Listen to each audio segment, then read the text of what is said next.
aw ni ce ani yatuma ayo bisimila DMS TV sanfɛ foli an tan no ban kan bagana lamɛnbagaw bɛɛ lajɛlen Mali kɔnɔ ani Mali kɔ kan bi ye tɛnɛ août kalo tile 10 san 2026 aw ka dɔn kibaru ni o wagati seli sananga da se an ka bi kunnafoni baw mani ka olu dɔw tulo kan an bɛ hakilina jigi k'aw bɛ se k'an dɛmɛ ni kunnafoni ni kanina carili ani k'aw kilinaw di hakilina diyɔrɔ la wale kɔfɛ bi kunnafoni ba m'an bolo ni ka olu dɔw tulo kɔ dɔw bɛ tali kɛ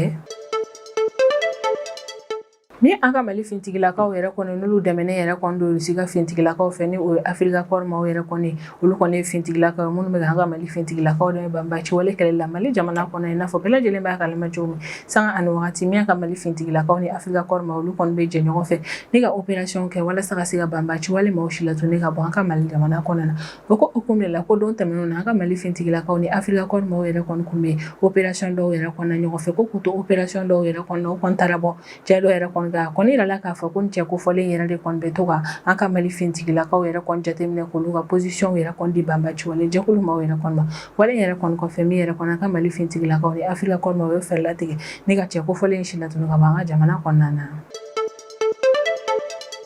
OCS ni o Office Central de Stupéfiants ni kɔni cakɛda an ka Mali jamana kɔnɔna minnu ka baara bɛn don ɲɛnaminimafɛn don ni kɛlɛli ma i n'a fɔ bɛɛ lajɛlen b'a kalama cogo min sanga ani wagati o OCS cɛdenw bɛ opération yɛrɛ kɔni kɛ jamana in kɔnɔna na walasa min ye ɲɛnaminimafɛn olu ka na don an ka Mali jamana kɔnɔna togoya si la o ko hukumu yɛrɛ de kɔnɔna ko août kalo tile 4 ale ni août kalo tile 7 san 2026 ni ɲɔgɔn cɛla yɛrɛ kɔnɔna ko min yɛrɛ kɔni ka ye OCS cɛdenw olu ye opération camanw yɛrɛ kɔni kɛ Sajo la cercle yɛrɛ kɔni kɔnɔna na ko ni opération min yɛrɛ kɔni kɛra OCS cɛdenw yɛrɛ kɔni fɛ ni yɔrɔ kofɔlen na opération kɛra opération ɲɔnba ye ka da ka opération in kɔnɔna na u sera ka bolo da maa caman kan u bɛ ka bisiya maa min na k'a fɔ k'u ka baara bɛn don ɲɛnaminimafɛn feereli ma ko bolo dali maa yɛrɛ kɔni fɛnɛ kan kɔfɛ min yɛrɛ kɔni OCS cɛdenw olu bolo da ɲɛnaminimafɛnw ale ni furakuntan caman yɛrɛ kɔni ma an ka Mali jamana kɔnɔna na i n'a fɔ bɛɛ lajɛlen b'a kalama cogo min yɛrɛ kɔni an ka Mali furancɛ fanga ɲɛmaa n'o ye son excellence le général d'armée Assimi Goïta wagati tɛmɛnenw yɛrɛ kɔni na ale taara dɔgɔtɔrɔso kuraw yɛrɛ kɔni biriki dali baaraw yɛrɛ kɔni kɛ an ka Mali jamana kɔnɔna na ni wale yɛrɛ kɔni bɛ tali kɛ an ka projet présidentiel d'urgence yɛrɛ kɔnɔna na ni o projet yɛrɛ kɔni kɔnɔna na min yɛrɛ kɔni an ka Mali furancɛ fanga ɲɛmaa ale kɔni bɛ fɛɛrɛ latigɛ ni ka dɔgɔtɔrɔso caman yɛrɛ kɔni jɔ jamana kɔnɔna na walasa ka se ka furakɛli kɛyɔrɔw gɛrɛ jamana kɔnɔdenw na kosɛbɛ ka sanga ni o wale yɛrɛ kɔni a yirala k'a fɔ ko alamisa tɛmɛnen août kalo tile 6 san 2026 min yɛrɛ kɔni an ka Mali gouvernement membreba dɔw ye olu kɔni wulila ni ka taa dɔgɔtɔrɔso ni chantier yɛrɛ kɔni na walasa baaraw bɛ ka taga cogo min na ka se k'o dɔn ale ni ka fɛɛrɛ yɛrɛ kɔni latigɛ n'a sɔrɔ baara ninnu bɛ kɛ o kɛcogo ɲuman na k'u bɛɛ lajɛlen yɛrɛ kɔni jateminɛ bɛ wagati min na i n'a fɔ ko bi juma tɛmɛnen août kalo tile 7 san 2026 kun ye conseil des ministres an ka Mali jamana kɔnɔna na ka sanga ni o conseil des ministres yɛrɛ kɔni ni an ka Mali kɛnɛya ko minisiri ni o ye colonel Assamba Diallo Touré ale kɔni bɛ laseli kɛ an ka jamana minisiriw bɛɛ lajɛlen k'a yir'u la k'a fɔ k'an wagati min na i n'a fɔ ko bi ko min yɛrɛ kɔni dengi banna k'a ye ko kɔni bɛ ka caya an ka Mali jamana kɔnɔna na ko yɛrɛ de kɔni na a ka kan halisa an bɛ wagati min na i n'a fɔ ko bi jamana kɔnɔdenw k'u bolo di ɲɔgɔn ma walasa an ka se ka ji ɲɔgɔn fɛ ni ka nin bana kofɔlen si latunu ka bɔ Mali jamana kɔnɔna na an wagati min na i n'a fɔ ko bi an ka jamana localité dɔw yɛrɛ kɔni bɛ yen nɔ min ye lakanabaliyaw kɔni bɛ nin yɔrɔ ninnu na ka d'a kan min ye banbaci wale jɛkulu ma olu bɛ t'u ka fɛn jugu ninnu yɛrɛ kɔni dogo dugukolo jukɔrɔlaw yɛrɛ kɔni na walasa min ye fintigilakaw walima population yɛrɛ kɔni ka se ka degun se olu ma o ko hukumu de la alamisa tɛmɛnen août kalo tile 6 san 2026 ko fɛn pɛrɛnta dɔw yɛrɛ kɔni ka pɛrɛnni yɛrɛ kɔni kɛra sababu ye ni ka muso tan ani kɔ bɔɲɔgɔnkɔ yɛrɛ kɔni bɔnɛ ani na Berta localité la ni yɛrɛ kofɔlen bɛ Saro cercle de kɔnɔna ni yɔrɔ nin bɛɛ lajɛlen yɛrɛ kɔni bɛ Segu région yɛrɛ de kɔni kɔnɔna na mɛ wagati min na i n'a fɔ bi juma tɛmɛnen août kalo tile 7 san 2026 ko denmisɛnnin fitinin dɔ yɛrɛ kɔni sara ka d'a kan don tɛmɛnenw yɛrɛ kɔni na ale ye grenade dɔ yɛrɛ kɔni tɔmɔ cité nata kɛrɛfɛ yɛrɛ kɔni na ko grenade kofɔlen yɛrɛ de kɔni pɛrɛnna a bolo wale yɛrɛ de kɔni kɛra sababu ni ka denmisɛnnin kofɔlen yɛrɛ kɔni bɔnɛ ani na ni kunnafoni ba de bɛ an bolo kɔrɔ bi an bɛna minnu walawala aw ye bidon kibaru kɔnɔna na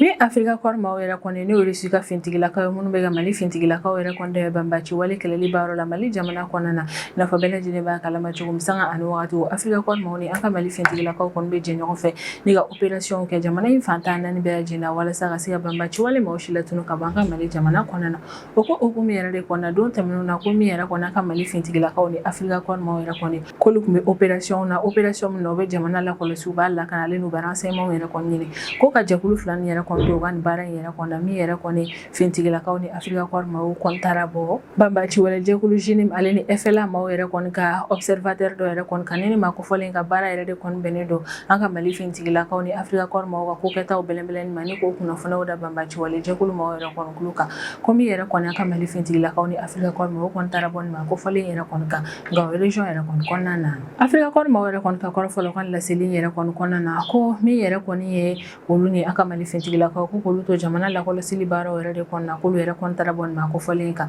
k'u kɔni b'a ye wagati min na o y'a sɔrɔ marifa fɛnɛ tun bɛ a bolo ko kabini a ɲɛ dara an ka Mali fintigilakaw ni Afrika Corps maaw yɛrɛ kɔni kan maa kofɔlen kɔni y'a essayer ni ka boli ka bɔ yɔrɔ in yɛrɛ kɔnɔna nka a tɛ min kalama o de k'a fɔ ko min an ka Mali fintigilakaw ni Afrika Corps maaw ye k'olu yɛrɛ kɔni tun y'a ye ka ban ko wa olu ka jateminɛ fɛnɛ ka ca kosɛbɛ u bɛ se kɛlɛ la kosɛbɛ maa kofɔlen kelen k'a essayer k'a fɔ k'a bɛ boli ka bɔ yɔrɔ in na Afrika Corps maaw ni an ka Mali fintigilakaw yɛrɛ kɔni fɛnɛ bolila nɔfɛ ni ka sɔrɔ ka maa kofɔlen yɛrɛ kɔni si latunu ka bɔ an ka Mali jamana kɔnɔna na ne yɛrɛ kɔni Afrika Corps maaw y'a yira k'a fɔ halisa an bɛ wagati min na i n'a fɔ ko bi olu n'an ka Mali fintigilakaw kɔni bɛ ka continuer opération na opération min na u bɛ jamana lakɔlɔsi u b'a lakanalen u bɛ banbaci wale maaw yɛrɛ kɔni ɲini k'olu ka nin opération bɛɛ lajɛlen kɛ kun de ye walasa min yɛrɛ kɔni banbaci wale jɛkulu maaw ye olu kana se ka wale jugu kɛ ne ka ɲɛsin jamana kɔnɔdenw ni fintigilakaw ma wale min bɛ kɛ sababu ye ni Mali jamana fantan naani bɛɛ lajɛlen lakana yɛrɛ kɔni bɛ sabati sanga ani wagati OCS ni o Office Central de Stupéfiants ni ne cakɛda an ka Mali jamana kɔnɔna na minnu ka baara bɛnnen don ɲɛnamafɛn donni kɛlɛli ma i n'a fɔ bɛɛ lajɛlen b'a kalama cogo min sanga ani wagati OCS cɛdenw yɛrɛ kɔni bɛ opération kɛ jamana in fantan naani bɛɛ lajɛlen na walasa min yɛrɛ kɔni ɲɛnamafɛn o kana don an ka Mali jamana kɔnɔna na cogoya si la o ko hukumu yɛrɛ de kɔnɔna ko utukalo tile naani ale ni utukalo tile 7 san 2026 ni ɲɔgɔn cɛla la ko min yɛrɛ kɔni ye ka ye OCS cɛdenw olu kɔni ye opération caman yɛrɛ kɔni kɛ Sadiola cercle kɔnɔna na opération minnu yɛrɛ kɔni kuncɛra ni bolodali ye maa caman kan bisaba kɛ maa mun na k'a fɔ ko ka baara bɛnnen don ɲɛnamafɛn feereli yɛrɛ de kɔni ma ko bolodali maa ka fɛnɛ yɛrɛ kɔni kɔfɛ bolo dara ɲɛnamafɛn ale ni wari caman yɛrɛ kɔni fɛnɛ kan ko utukalo tile naani tɛmɛnen san 2026 sufɛla yɛrɛ kɔni fɛ Porokoto localité yɛrɛ kɔni na ko min yɛrɛ kɔni OCS cɛdenw yɛrɛ kɔni olu tun bɛ opération na ni yɔrɔ kofɔlen na ko k'u to opération yɛrɛ kɔnɔ u sera ka u bolo da cɛyɔrɔ kan k'u ye bolo da ni cɛ kofɔlen min yɛrɛ kɔni kan ale si bɛ san 28 yɛrɛ de kɔnɔ ko bolo bɛ da cɛ kofɔlen yɛrɛ kɔni kan wagati min yɛrɛ kɔni OCS cɛdenw ye olu kɔni ye cɛn yɛrɛ kɔni woloma kosɛbɛ wolomali yɛrɛ kɔni kɔnɔna na olu bolo da fɛnba dɔw kan olu bolo da fɛn minnu ka kɛrɛnkɛrɛnnenya la o de ye tramadol comprimé 4,490 sachet 225 couche ni o ye ɲɛnamafɛn ale kɔni gramme 400 ale ni fura kunta ni fura bayɛlɛmali yɛrɛ kɔni kilogramme 7 ani dɔɔni yɛrɛ kɔni ko min yɛrɛ kɔni OCS cɛdenw b'u bolo da ni cɛ kofɔlen ka wagati Porokoto localité la u ye nin fɛnba nin yɛrɛ de kɔni sɔrɔ a bolo ko ɲɛnaminimafɛn nin yɛrɛ kɔni fɛnɛ minɛlen ni ma kofɔlen na kɔfɛ yɛrɛ kɔni min yɛrɛ kɔni OCS cɛdenw y'u bolo da balansi kelen kan ale ni sefa wari waatan ko min yɛrɛ kɔni OCS cɛdenw y'u bolo da ni fɛn nin yɛrɛ kɔni fɛnɛ kan tuguni ko ni opération in dugusajɛ ni o kɛra utukalo tile 5 san 2026 Masakama localité la min yɛrɛ kɔni OCS cɛdenw olu tun bɛ opération na o yɔrɔ kofɔlen na opération in senfɛ u y'u bolo da maa dɔ kan a yɛrɛ k'a fɔ k'u bolo da nin ma kofɔlen min kan k'a si bɛ san 34 de la ko a wagati min bolo bɛ da nin ma kofɔlen yɛrɛ kɔni kan min yɛrɛ kɔni OCS cɛdenw fɛn juguba dɔw tun bɛ ale bolo u sera ka olu minɛ fɛn min tun bɛ ma kofɔlen bolo kɛrɛnkɛrɛnnenya la o de ye tramadol comprimé 7,000 ni 560 diazepam comprimé 287 ale ni produit suguya wɛrɛw yɛrɛ kɔni k'o fɛnɛ tɛmɛlen kɔfɛ min yɛrɛ kɔni OCS cɛdenw ye u y'u bolo da 18 fɛnɛ kan n'u kɔni bɛ ka bisiya k'a fɔ ko ni cɛ kofɔlen yɛrɛ kɔni ni 18 yɛrɛ kɔni sɔrɔ ni ɲɛnaminimafɛn nin yɛrɛ kɔni feereli de la Kayi région yɛrɛ kɔni kɔnɔna na ko ni opération yɛrɛ kɔni kɔfɛ Sadiola localité yɛrɛ kɔnɔna na maa dɔ yɛrɛ kɔni tun bɛ ale ka baara bɛnnen don ɲɛnaminimafɛn feereli yɛrɛ de kɔni ma ko kabini ni ma kofɔlen ye OCS cɛdenw natɔ yɛrɛ kɔni a bolila ni ka taga ka bɔ yɔrɔ in yɛrɛ kɔnɔna na a ka boli kɔnɔna na a taara k'a ka fɛn caman yɛrɛ kɔni to o kɔfɛ OCS cɛdenw nan'u bolo da ni fɛn nin yɛrɛ kɔni kan ma kofɔlen bolila ka taa fɛn minnu to kɛrɛnkɛrɛnnenya la o de ye koli dɔ yɛrɛ kɔni koli in yɛrɛ kɔni kɔnɔna na yiralen don k'a fɔ ko couche ni o ye ɲɛnaminimafɛn ale sachet 386 tun b'a kɔnɔ furakisɛ caman produit caman fo ka taa se 20,000 yɛrɛ kɔni ma ko min yɛrɛ kɔni OCS cɛdenw sera ka u bolo da ni fɛnba in yɛrɛ de kɔni kan ni ma kofɔlen ka koliw yɛrɛ kɔni kɔnɔna na ko cɛ in ka boli yɛrɛ kɔni kɔnɔna na a kɔni bolila ni ka taga a ka moto yɛrɛ kɔni fɛnɛ to a kun moto min yɛrɛ kɔni sanfɛ ko utukalo tile 7 tɛmɛnen san 2026 Jankunte localité yɛrɛ kɔnɔna na min yɛrɛ kɔni OCS cɛdenw olu kun bɛ opération yɛrɛ kɔnɔna ye ko ka u to opération yɛrɛ kɔnɔna ye nɔ o kɔni u bolo da cɛ dɔ k'a yira la k'a fɔ k'u bolo da ni cɛ kofɔlen min kan k'a si bɛ san 24 de la ko bolo bɛ da cɛ kofɔlen yɛrɛ kɔni kan min ye OCS cɛdenw olu ye 16 ba dɔw yɛrɛ kɔni kɛ u bolo da fɛn minnu ka kɛrɛnkɛrɛnnenya la o de ye tramadol comprimé 142 sachet 59 couche ni o ye ɲɛnaminimafɛn ale gramme 12 ale ni 42 min yɛrɛ kɔni OCS cɛdenw u ye ni maa min yɛrɛ kɔni minɛ ni yɔrɔ kofɔlen na u sera ka u bolo da ni fɛnba nin yɛrɛ de kɔni kan maa kofɔlen kunna min yɛrɛ kɔni OCS cɛdenw u y'a yira k'a fɔ ko ni opération bɛɛ lajɛlen kɔfɛ k'alisa olu nana bɛna continuer u ka sɛgɛsɛgɛli baaraw fɛ walasa n'a sɔrɔ complice wɛrɛ min man na u ka baara kɔnɔna na ka bolo dɔw complice ninnu k'ale ni réseau fɛn fɛn yɛrɛ kɔni bɛ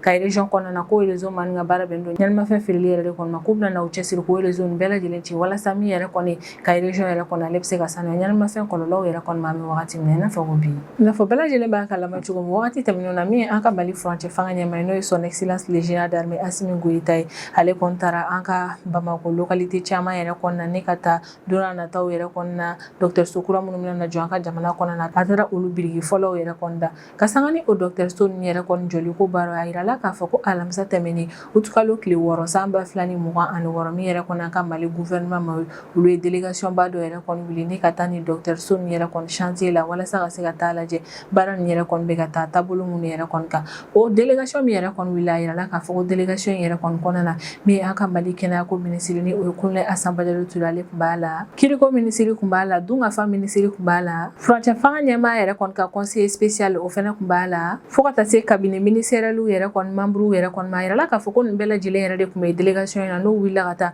ni dɔgɔtɔrɔso ninnu yɛrɛ kɔni na walasa ka se ka taa u ɲɛda chantier ninnu yɛrɛ kɔni baara tɔw kan kɛnɛyako ministre ni o ye Colonel Assane Badialo Touré ale n'a ka délégation yɛrɛ kɔni a yirala k'a fɔ k'u taara u ka visite ninnu yɛrɛ kɔni kɛ an ka Bamako commune 4 ale ni commune 6 yɛrɛ de kɔni na dɔgɔtɔrɔso minnu bɛ ka jɔ nin yɔrɔ kofɔlen na u kɔni taara olu chantier yɛrɛ de kɔni lajɛ i n'a fɔ bɛɛ lajɛlen b'a kalama cogo min ni dɔgɔtɔrɔso minnu yɛrɛ kɔni bɛ ka jɔ an ka Bamako kɔnɔna na dɔgɔtɔrɔso ninnu yɛrɛ kɔni jɔli yɛrɛ kɔni bɛ tali kɛ projet présidentiel d'urgence yɛrɛ de kɔni na ni o kɔni ye projet min yɛrɛ kɔni na autorités bɛ fɛɛrɛ latigɛ ni ka kɛnɛyaso caman dilan jamana kɔnɔna na walasa ka se ka furakɛli yɔrɔ yɛrɛ kɔni gɛrɛ jamana kɔnɔdenw na kosɛbɛ wa yirala k'a fɔ ko ni dɔgɔtɔrɔso minnu yɛrɛ kɔni bɛ ka jɔ olu kɔni ye an ka Mali furancɛ fanga ɲɛmaa n'o ye son excellence le général d'armée Assimi Goïta ale kɔni ka layidu talen dɔw yɛrɛ kɔni wagati tɛmɛnenw na n'a yira k'a fɔ ko min yɛrɛ kɔni an ka jamana furakɛli ko yɛrɛ kɔni k'a bɛna dɔ fara u kan kosɛbɛ ni ka kɛnɛyaso gɛrɛ jamana kɔnɔdenw na kosɛbɛ hali n'a sɔrɔ ni visite in don yɛrɛ kɔnɔna san yɛrɛ kɔnɔna na an ka Bamako kɔnɔna na n'a ta o ta min yɛrɛ kɔni an ka gouvernement ka délégation yɛrɛ kɔni olu kɔni taara u ɲɛda chantier yɛrɛ kɔni kan wa o y'a yira k'a fɔ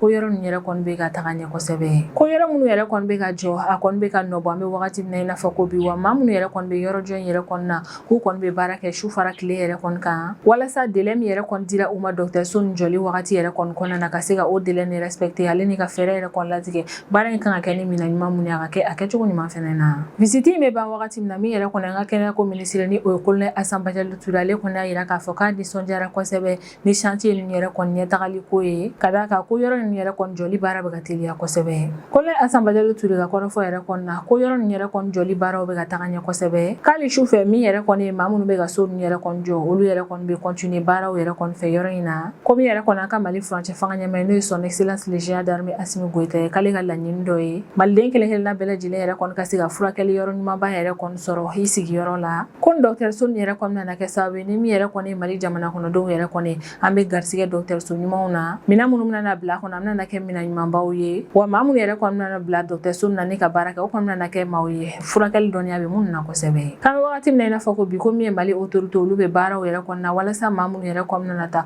furakɛli kɛ ni dɔgɔtɔrɔso ninnu na olu bɛɛ lajɛlen yɛrɛ kɔni ka se ka sɔrɔ walasa don min dɔrɔn dɔgɔtɔrɔso in yɛrɛ kɔni dayɛlɛ la a ka se ka baara daminɛ o don kelen yɛrɛ kɔni fɛnɛ na teliya la min yɛrɛ kɔni ye kiriko ministre ye n'ale fɛnɛ tun bɛ ni visite kɛ yɔrɔ in na ale ka fanfɛla yɛrɛ kɔni na a y'a yira k'a fɔ ko yɔrɔ in yɛrɛ kɔni bɛ ka jɔ jɔcogo ɲuman yɛrɛ kɔni na ko wa min yɛrɛ kɔni ye entreprise ye minnu bɛ ka yɔrɔ in yɛrɛ kɔni jɔ k'u ye layidu minnu ta ɲɔni yɔrɔ in jɔ kuma yɛrɛ kɔni cɛ k'u bɛ k'o layidu ninnu yɛrɛ kɔni timɛ fɔlɔ kiriko ministre ka kɔrɔfɔ la k'olu taalen yɔrɔ ninnu yɛrɛ kɔni na baara ninnu bɛ ka taa cogo min yɛrɛ kɔni na olu y'o bɛɛ ye ko yɔrɔ ninnu kan ka jɔ sariya minnu kɔnɔna na o y'a ye k'a fɔ entreprise yɛrɛ kɔni bɛ k'o labato wa entreprise nin yɛrɛ kɔni équipe nin yɛrɛ kɔni wililen don su fara tile kan ka continuer baaraw yɛrɛ kɔni fɛ dɔgɔtɔrɔso ninnu na ko ni dɔgɔtɔrɔso nin yɛrɛ kɔni jɔli b'a yira maliden bɛɛ lajɛlen la k'a fɔ ko min yɛrɛ kɔni furancɛ fanga ɲɛmaa ye n'o ye son excellence le général d'armée Assimi Goïta ye k'ale bɛ fɛ ka fɛɛrɛ yɛrɛ kɔni latigɛ ni ka kɛnɛyaso ɲumanw di malidenw ma walasa maliden kelen-kelenna bɛɛ lajɛlen yɛrɛ kɔni bɛ se ka a yɛrɛ furakɛli kɛcogo ɲuman yɛrɛ kɔni na jamana fantan naani bɛɛ lajɛlen na ni visite in yɛrɛ kɔni kɛra sababu ye n'an ka gouvernement membre minnu yɛrɛ kɔni taara yɔrɔ kɔfɔlen in na olu sera ka jateminɛw yɛrɛ kɔni kɛ yɔrɔ nin yɛrɛ kɔni jɔli bɛ ka taga ɲɛ cogo min na wa an bɛ wagati min na i n'a fɔ ko bi u bɛ nimisi wasalen yɛrɛ de kɔni bɔra ni visite in yɛrɛ kɔnɔ o y'a yira k'a fɔ ko baara nin yɛrɛ kɔni bɛ ka taa tacogo ɲuman na ko yɛrɛ kɔni ye ko ɲumanba ye ni dɔgɔtɔrɔso kura nin jɔli ko baaraw kɔnɔna na juma tɛmɛnen août kalo tile 7 san 2026 k'o ye conseil des ministres an ka Mali jamana kɔnɔna na ka sanga ni o conseil des ministres yɛrɛ kɔni min ye an ka Mali kɛnɛyako ministre ni o ye Colonel Assane Badialo Touré ale kɔni y'a da an ka Mali ministre kulo kan k'a fɔ k'an bɛ wagati min na i n'a fɔ ko bi ko min ye dengue bana ka ye ko kɔni bɛ ka caya an ka Mali jamana kɔnɔna na Colonel Assemblée Touré ka kuma wɛrɛ kɔnɔ na y'a yira k'a fɔ ko dengi bana ka ko ni kɔni ye dɔgɔkun tɛmɛnen ta ni k'a lajɛ ne ka nin dɔgɔkun in fɛnɛ ta ni k'a lajɛ k'i b'a ye k'a fɔ ko danfaraba yɛrɛ kɔni bɛ u ni ɲɔgɔn cɛ la ka d'a kan dɔgɔkun tɛmɛnen yɛrɛ kɔnɔ na ko dengi ka min yɛrɛ kɔni yira o kɔni kun ka ca nka nin dɔgɔkun yɛrɛ kɔni fɛnɛ ta ka ca ni o yɛrɛ kɔni ko wale yɛrɛ kɔni kɛra sababu ye n'u y'a faamu k'a fɔ ko dɔ yɛrɛ kɔni bɛ ka fara dengi k'a ka jamana kɔnɔna na ka sanga ni nin wale yɛrɛ kɔni min ka Mali furancɛ fanga ɲɛmaa ye n'o ye son excellence le général d'armée Assimi Goïta ale ye welemada kɛ ne ka ɲɛsin maliden kelen kelenna bɛɛ lajɛlen ma ko mesure minnu bɛ sen na bɛ se ka minnu yɛrɛ kɔni labaara walasa ka se ka n'an ka denbayaw tanga ni bana kofɔlen sɔrɔli ma k'a b'a laɲini bɛɛ lajɛlen fɛ an k'o mesure labaara cogo ɲuman na min yɛrɛ kɔni an ka kɛnɛya ko autorité ma olu bɛ welemada kɛ ne ka ɲɛsin jamana kɔnɔdenw yɛrɛ kɔni ma k'an ka hakili to an yɛrɛ la kosɛbɛ an ka jateminɛw caya ko recommandation minnu yɛrɛ kɔni bɛ sen na walasa an bɛ se ka n'an ka denbayaw kisi ni bana ninnu sɔrɔli ma k'an k'o recommandation labaara cogo ɲuman na walasa min yɛrɛ kɔni ni bana kofɔlen ale kana na cari bilen wa maliden bɛɛ lajɛlen k'i bolo fara ɲɔgɔn kan bana in ka si latunu ka bɔ Mali fantan naani bɛɛ lajɛlen na. Alamisa tɛmɛnen août kalo tile 6 san 2026 a kɔni yirala k'a fɔ ko muso 10 ani kɔ boyan kɔ k'olu yɛrɛ kɔni bɔnɛna u ni na ka o dabɔ fɛn pɛrɛnta dɔ yɛrɛ kɔni ka pɛrɛnni na Berta localité la ni nin yɔrɔ kofɔlen bɛ Saro cercle kɔnɔna ni yɔrɔ nin bɛɛ lajɛlen yɛrɛ kɔni bɛ Segu région de kɔnɔna na. Sociologues yɛrɛ kɔni ka kɔrɔfɔ la ko ni muso kofɔlen minnu yɛrɛ kɔni bɔnɛna u ni na k'o dabɔ fɛn pɛrɛnta nin yɛrɛ kɔni na ko muso kofɔlen ninnu yɛrɛ kɔni tun bɛ ka taga Saro localité yɛrɛ de kɔni na ka d'a kan don tɛmɛnenw yɛrɛ kɔni na cɛ maramafɛntigi dɔ minnu b'a la kodɔn an bɛ wagati min na i n'a fɔ ko bi olu kɔni taara cɛ 2 yɛrɛ kɔni faga Saro village yɛrɛ kɔni kɔnɔna na